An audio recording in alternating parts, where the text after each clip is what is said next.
अवधूत चिंतन श्री गुरुदेव दत्त श्री स्वामी समर्थ एक नवीन व्हिडिओमध्ये सगळ्यांचं खूप खूप मनापासून स्वागत आहे। तर आज आहे शुक्रवार आणि आज पौर्णिमा 3 वाजता लागलेली आहे। तर ती उद्या सायंकाळच्या वेळेस 6 वाजता संपणार आहे, म्हणजे 3:34 आज लागलेली आहे। तर सत्यनारायण आपण करत असतो, बरेच माता भगिनी करतात, बऱ्याचशा करत नाही। बघा, सत्यनारायण हा सगळ्यांनी करायचा, महिन्यातून एकदा येते, कारण सत्यनारायण ही विष्णूंची सेवा आहे आणि जिथे विष्णूंची सेवा होते तिथे माता लक्ष्मी आपोआप येत असते। त्याच्यामुळे आपल्याला विष्णूंची सेवा करायची आहे। विष्णूंची सेवा केली की लक्ष्मी आपल्याला आपोआप प्राप्त होत असते। तर बघा, विष्णूंची सेवा आपण करतो आणि ही सर्वात प्रभावी सेवा आहे लक्ष्मी प्राप्तीसाठी। तर महिन्यातून एकदा सत्यनारायण घरच्या घरी कसा करायचा त्याची व्हिडिओ आपल्या चॅनल आहे, नसेल बघितला नक्की बघा। तर आज सत्यनारायण आपल्याला करायचा होता। तर 3:30ला पौर्णिमा लागली, तर आजच सत्यनारायण होता आणि उद्या उपवास धरायचा आहे। तसा केंद्राच्या ग्रुपवर आम्हाला संदेश आला होता। तर बघा, आज उपवास नाही धरला, फक्त सेवा केली आज आणि सत्यनारायणाची पूजा मांडली।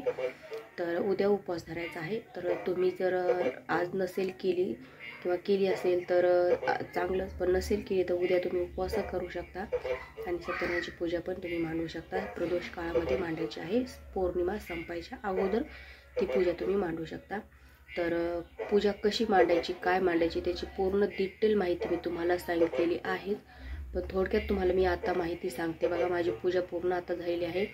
पूजा झाली, त्याच्यानंतर जे ग्रंथामध्ये 5 अध्याय दिले ते पण वाचले, आरती झाली, त्याच्यानंतर शिऱ्याचा प्रसाद पण केलता मी, तर तो सुद्धा घरात सगळ्यांना दिला। तर आता जो काही स्वयंपाक करेल त्याचा नैवेद्य दाखवायचा आहे।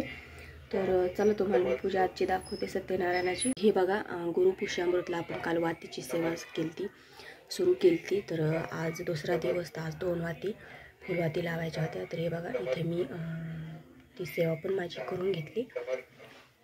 तर आणि इथे हे सत्यनारायणाची पूजा, तर इथे लक्ष्मीपदम काढलं, हे बघा पंचारती आरती केली त्याच्यामध्ये। त्याच्यानंतर हे दिवे, तर हे कवड्याचे माझ्याकडे दिवे आहेत, तर ते पण लावले मी। इथे मध्ये एक तेलाचा दिवा लावला। त्याच्यानंतर इथे हे 3 सुपाऱ्या, तर त्याच्यामध्ये 5 ते फळं पण मी ठेवले होते, हळकुंड, सुपारी, खारी, बदाम, त्यानंतर इथे शंख, इथे श्रीफळ, इथे आहे श्रीयंत्र आणि इथे बाळकृष्ण आणि सत्यनारायणाचा फोटो। तर इथेही सत्यनारायणाची पूजाची जी ग्रंथ आहे तो। तर हे बघा, अशी पूजा मांडली। आणि हे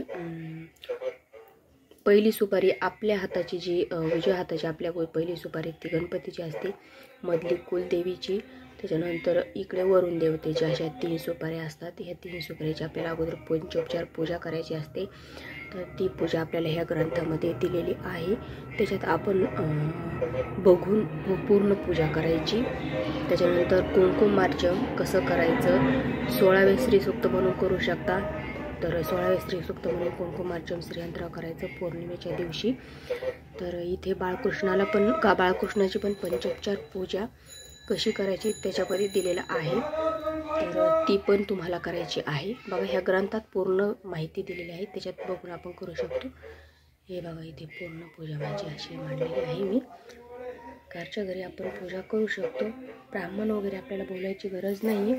आणि विष्णूची आणि लक्ष्मीची ही सर्वात प्रभावी सेवा आहे। श्रीयंत्र म्हणजे विष्णू आणि लक्ष्मीचं आसन।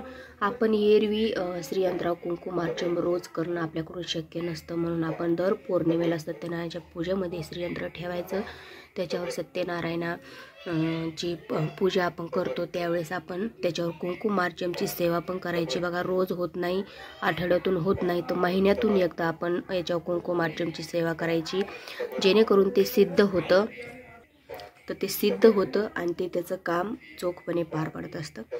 आपण जर श्रीयंत्र आणलं आणि तुम्ही तर त्याच्यावर वारंवार सेवा जर नाही केली तर ते सिद्ध कसं होणार आणि ते काम कसं करणार। त्याच्यामुळं आपण जर गाडी घेतली तर आपल्याला गाडी वारंवार आपल्याला त्याची सर्व्हिसिंग करावी लागते, तसंच कोणत्याही वस्तूचं असतं, तसंच श्रीयंत्राचं आहे। तुम्ही जर त्याच्यावर वारंवार सेवा जर केली तर ते त्याचं कामसुद्धा तसंच करणार आहे। तर हे लक्ष्मी आणि विष्णूंचं आसन आहे आणि हे जर आपल्याकडे असेल तर लक्ष्मीला आपल्या घरामध्ये यावंच लागतं आणि तिला घरी आपल्या राहावंच लागतं. तर तुम्ही तुमच्याकडे नसेल तर तुम्ही नक्की आणा आणि त्याच्यावर कुंकुमार्चनची सेवा करा.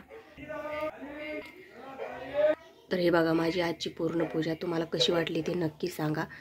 तर व्हिडिओ आवडल्यास व्हिडिओ लाईक करा, शेअर करा, चॅनलला सबस्क्राईब करा. झालेली सेवा श्री स्वामी समर्थ महाराजांच्या चरणी आणि परमपूज्य गुरु माऊलींच्या चरणी रुजू करते. श्री स्वामी समर्थ.